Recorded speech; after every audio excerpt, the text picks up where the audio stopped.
By the time the 1990s rolled around, Cadillac was really in some dire financial straits, and General Motors leadership faced a tough decision with respect to Cadillac. More specifically, what should they do for a division that was really having challenges when it came to profitability? There really were three different scenarios being evaluated at the time. Close down Cadillac entirely, which is seemingly hard to believe, but a decision that, as an example, Ford was evaluating for Lincoln back in the early 1960s. So that was one option. A second option was to sell Cadillac off to a buyer. And the third, which was the most preferable but also very challenging, was to restore Cadillac to its greatness and do so and keep it in the fold of General Motors divisions. Of course, the corporation wanted the lattermost option as the one to work out, and the task then fell to many different individuals within Cadillac to achieve this mission.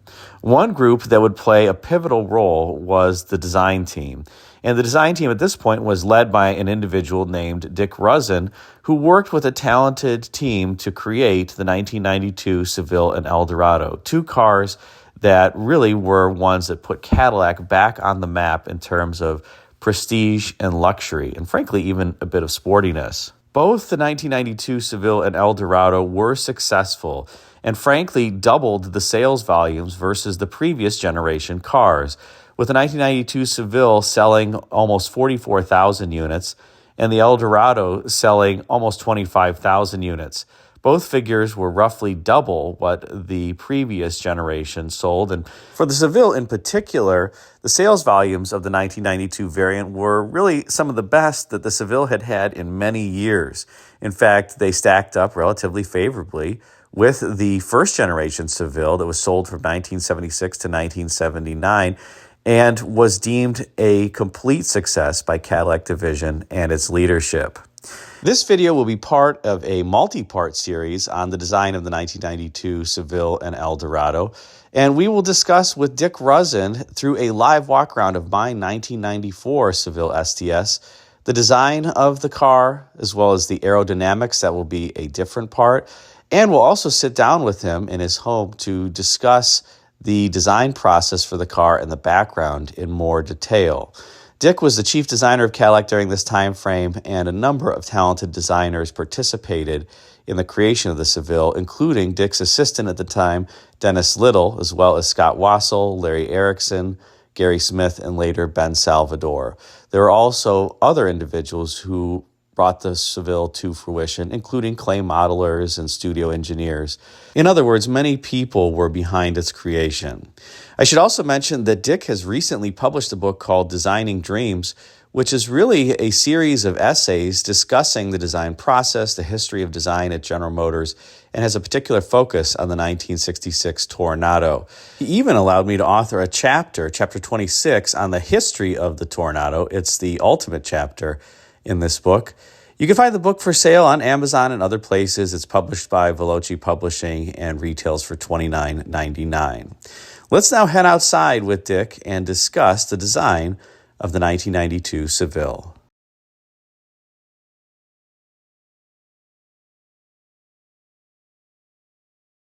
All right, so here we are outside with Dick and my 1994 Seville STS, and Dick, this is your baby, I guess, right? Right. I'm very familiar. Lots of blood, sweat, and tears. Yes. And amazing how contemporary the design looks still all these years later, 30 plus years later. So why don't, what are your feelings when you look at it again? Does it excitement? Is it like memories of the pain that the team went through? Or no, you tend not to, think about all that stuff. I think what's great about it is, of course, what's great about it is that it looks so good, so far ahead in time. We don't think about that when we're doing a car, But I would have to say that I always tried to do sketches of cars that were not trendy, but would look, but be long-lasting. The design would be long-lasting, and I can look at my sketches and see that in my sketches. So that's what I tried to do. And even though there are a lot of people involved, you know, we had Dennis Little, Scott Wassell, Larry Erickson, Gary Smith, Ben Salvador came later, and Brian Baker came later after that. Even though there are a lot of people involved, whoever is running the studio kind of sets the tone, and they're learning too. Sure. They're learning, so. But this was a wonderful car. I only drove 2 of these. Well, why don't we take the camera off and walk around it, and we'll Okay. talk about some of the details. Yeah, let's do that. All right.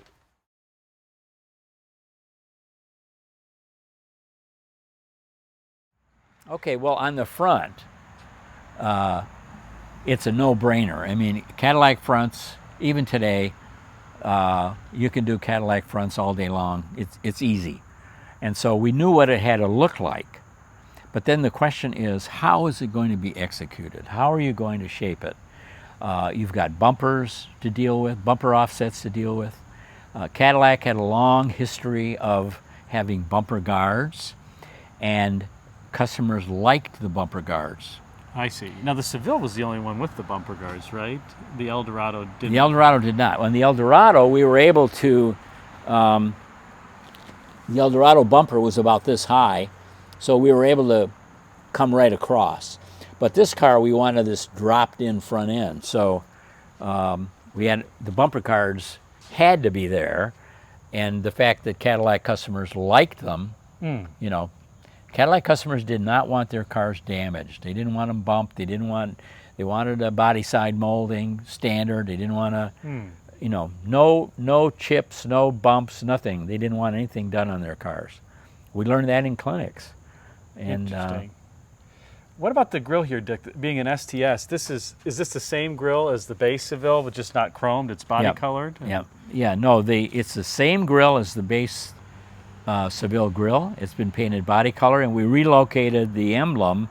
The Seville has a stand-up emblem here. Yes. That supposed to lean back a little bit, and we relocated and made larger this emblem here. And you wanted it larger to be more authoritative? Or? Yes. Yeah. I got it. Yeah, stronger and. And what about it's here? I think this is the first instance I've seen of the Cadillac logo where it doesn't have any color. That's right. We took the color out, and because, you know, I think we started on the Eldorado. There's a little beautiful emblem that's on the sail panel on the Eldorado, and we didn't want to take any. We didn't want to have any emblems on the car. Dealers were taking all the emblems and gold plating them. That's right. I remember. They were taking the lettering and gold plating it. So what we did, we put all the lettering and and everything into the moldings. So they couldn't remove them to have them gold plated, and they were very upset about that. They didn't like that at all. Okay, that was tricky. Yeah. That was very tricky of you. Yeah. Now maybe point out what describes to you, and just maybe point out on the hood form, what describes a Cadillac front end to you? What makes it a Cadillac and not something else? Yeah, if you think about those Cadillacs, you know, those great cars that were done in the 60s and 70s, the hood always stood proud. Yes. Right? And so we have some of that here, representing that.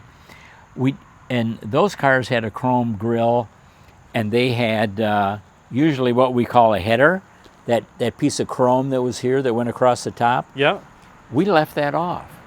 And that was when we were doing the Seville, we're putting it together for the first time, and Dennis just said, let's just leave the header off. I said, okay, that's it. That's how it happened.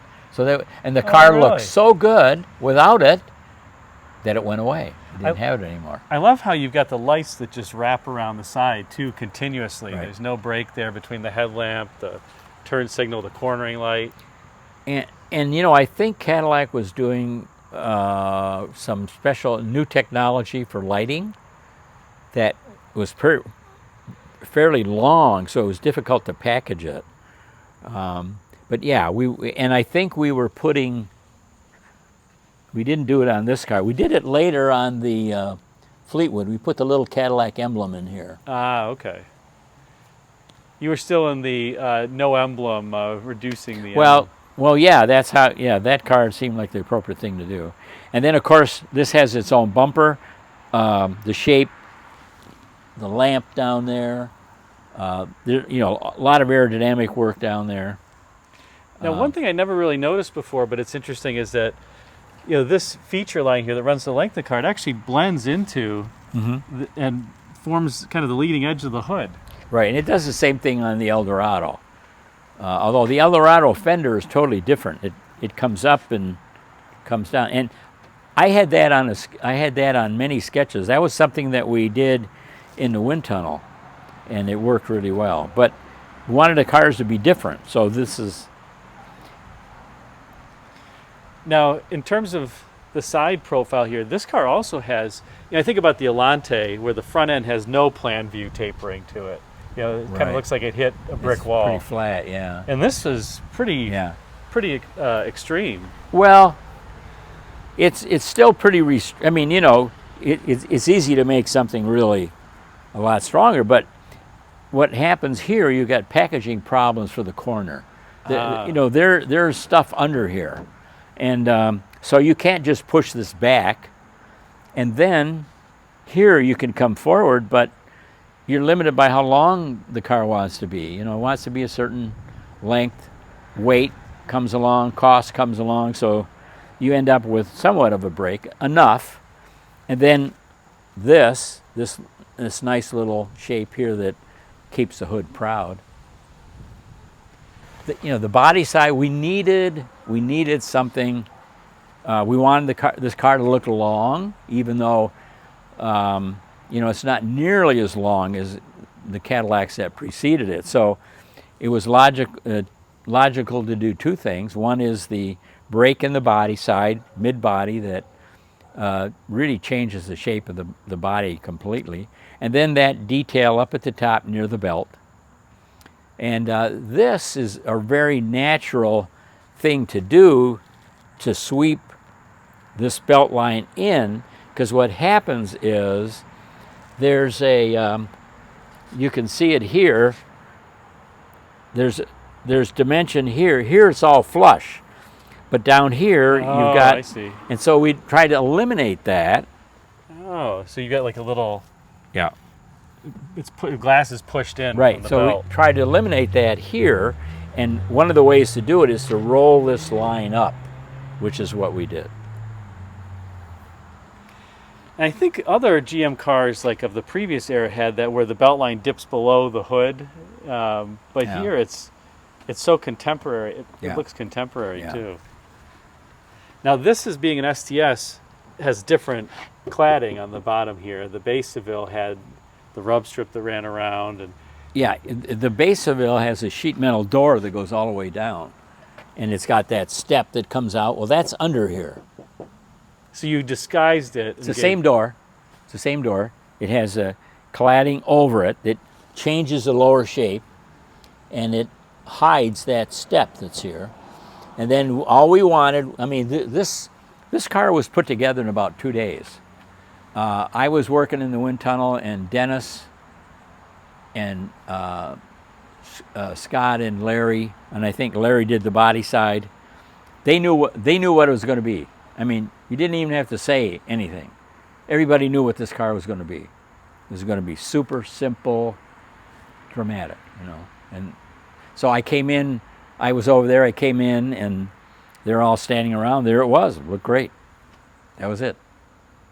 It's got, compared to the previous generation too, so much more tumble home, and then section to the surfacing too, right? Would you say Yeah, the previous cars. Unfortunately, what happened with the small. If you think of Cadillacs going back 10 years before this car, and say a couple years before the smaller cars, you had huge lowers and tiny uppers, right? That was a Cadillac, this dramatic proportions. So then when they did the small cars, they had a small body, and the design is of a big upper with the opposite. And the reason they got there was they had to find an identity different than the N cars. the end cars had a more normal proportion. So they're fighting to get identity, so they ended up with big windows, which made the roof look big. So they ended up with a small body and a big roof, which was the opposite of what Cadillac had been traditionally. And those customers were still there, right? Yeah. They're still looking, and but yeah. So then, by bringing this out, we got a little more tumble home. So everything is balanced. There's nothing extreme about this car, yet there's a lot of subtlety. And I'd say the execution, the way it's done, is really the important thing here. And to your point, it has more tumble home, so it sets up the glass to the wheel relationship better than the previous cars too. Yeah. It appears like it's got a better stance. Yeah, and we really worked with the engineers to try to get the wheels out as far as possible. And I know on the Eldorado, we kept working with them, and they kept saying, well, we can put a notch in the molding. And then in the end, they didn't do it. They didn't have to do it, which meant the wheel could have come out a little more if they had done it. It's amazing, by the way, today to see how low the hood line is on this car compared to all the crossovers that you're used to. Yeah. And here's your elevated deck lid that kept getting built up and up and up. Right, we kept going up and up and up with it. It's in a perfect spot here.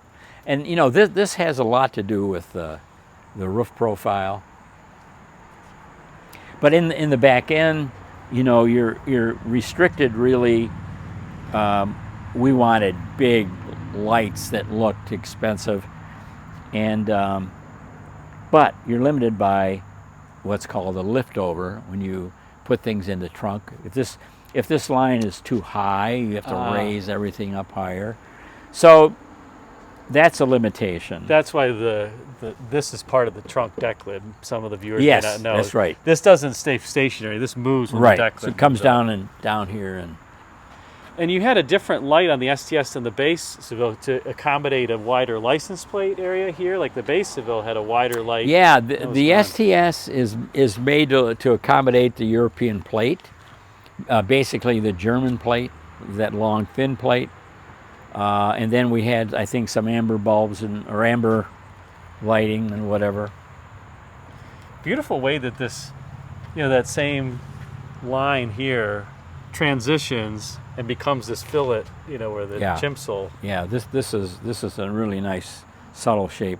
And remember that T-Bird, the previous T-Bird coupe turbo? Yeah. Okay, it had something kind of like this in the back. Okay. And this was so good, it looked so good that we didn't want to do anything else. So we said, to heck with it. It'll be just a little bit like it. If anybody notices. I don't think anybody ever did. Now they're going to notice, Dick, 30 years later. And here on the emblem, they had these emblems that would hinge to the side. Yes. And kids would take them, and so those, and it was an expensive item to replace. Yeah. And so they wanted to do one without that, just with the hole. And to do that, we had to open this wreath up. Oh, you had to open the wreath. Yeah. So the guy from the designer from graphics we had, said, well, we can open that up a little bit, and then it works. So I said, okay. So we did it. Well, then, about a week later, Dave Host comes in. He's got the drawing. And he said, you changed the wreath. He was the only time he ever got upset with me. And he said, I know why you did it. He said, but don't ever do that again. Okay. Now you didn't make the crest to your pewter. It's got the color in it. That's right. Yeah, we should have. Yeah, we should have done that. it. We should have done that. Yeah. Too much of a rush. I would have helped you as your finance support. Dick. That's what you look to the finance guys for. This wraparound backlight too had to have been a pretty costly piece because it extends, well into the C-pillar here.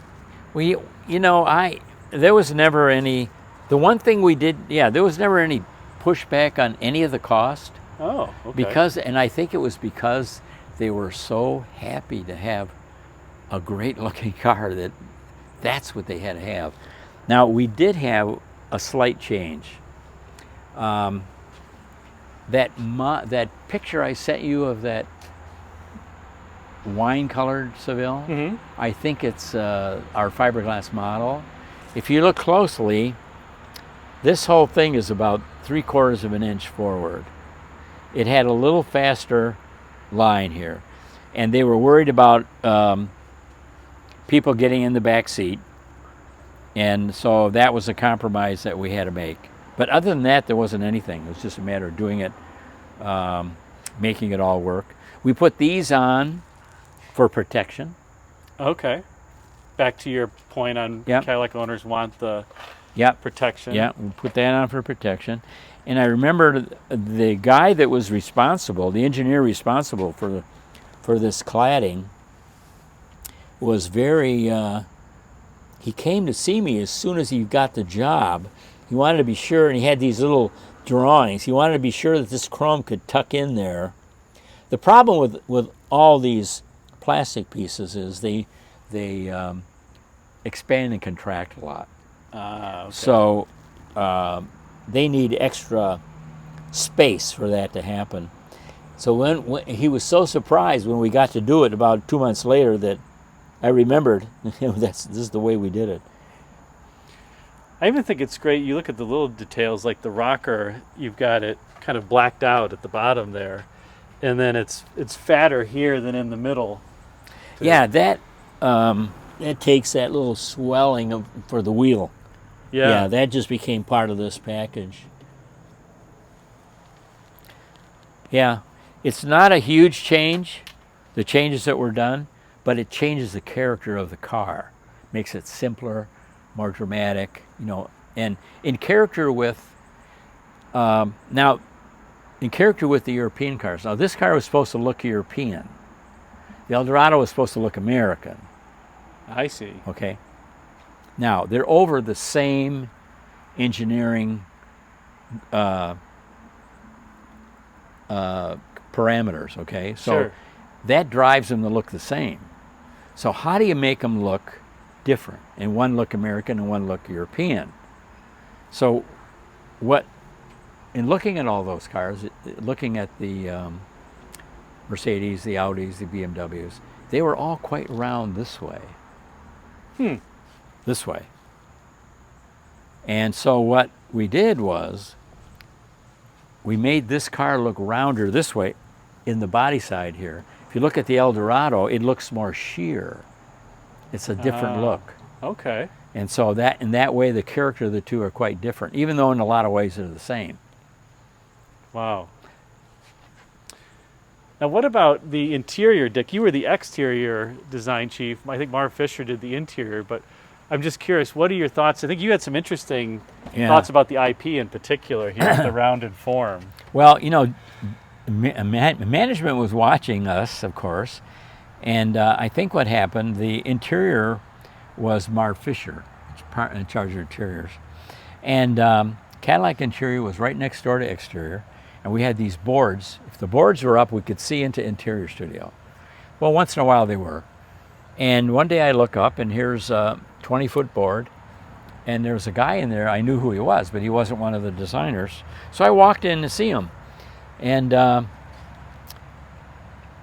he was laying out, it was amazing, he was laying out this interior, and so he had on a drawing, he had all of this all the way around into the back. On a 20-foot drawing, he had that whole shape. And then so as though you took the doors, and instead of them being this way, everything was like this with the panel in the middle. And it was all one shape. And it looked terrific. So I said to him, I said, that really looks great. Well, then about a couple hours later, Marv came in. He said, I hear you like that panel. I said, yeah, I think it looks terrific. I'm off doing other things. So then the next thing I noticed, a couple weeks later, I'm down in the shop, and the fiberglass model is being put together. So it's all this green thing, no glass in it, whatever. And they put the panel, and I had seen it without the instrument panel. And I went down there again, and they had put the panel in, and boy, what a difference it made to what you were looking at. Suddenly, it was driver oriented because you knew this is where the driver went. And there was another thing about this theme. They had Bob Dorn had put an Eldorado together with a Corvette engine and a 4-speed, and I drove that car. And that car had this very rectangular cluster in front of it. And I noticed driving it that whenever the car jounced, you knew the car jounced because that line was always jouncing. You could see it. This does not do that. It takes that away. And as the car jounts, it's rolling on that radius. So it makes you feel a lot more comfortable. And I think another thing they did here that this car has, there was a thing called the Golden Triangle or something, I think it was. And when you're driving on the Autobahn, there's two things you want. You want a high belt so you feel like you're in the car, not sitting on top of the car. You're going 200 kilometers an hour. You don't want to feel like you're sitting on top.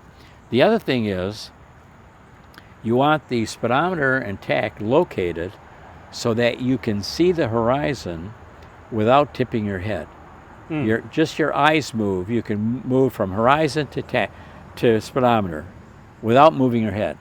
Because if you have to do that, your neck gets really sore. And so all that was put into this car. I mean, they really tried to make this appeal to Europeans and be a European car. I did interview Marv at one point. And I know that. He was talking about the Zebrano wood too. He hated burl walnut, which was always like, I'm not doing that. And I think Mercedes used Zebrano for a number of years, but it's a great looking interior. And he did a beautiful job in the interior, and in terms of the simplicity and drama and execution, it matches the exterior really well. And you can see what you were mentioning about this cladding and how it disguises the actual sheet metal. That's right. I mean, the cladding is sitting proud up here, and you can see... Here you can see the little notch. Yeah. And what would happen is when that molding was on here, you had a bright spot up here from the molding horizontally, and then you had a bright spot here from this little step in the sheet metal. So it made the body side look really different. It's amazing to see like how it's changing the door. Yeah, how subtle it is. How subtle it is. It's a pretty awesome little trick there. Yeah, it's a great interior. I mean, they did a wonderful job on the interior. It's just, I don't know how, I never talked to Marv about how hard it was, but they were always kind of following us because interior gets released after the exterior because you got to make sure that everything matches, okay? You have to know where the cowl line is going to be, where the belt's going to be, how that's all going to work. Well, great. Any final thoughts, Dick, as you look at your baby here? I think you should take it for a drive, though. Yeah, I'd like to do that. Well, let's talk about the aerodynamics. Let's do that. Okay.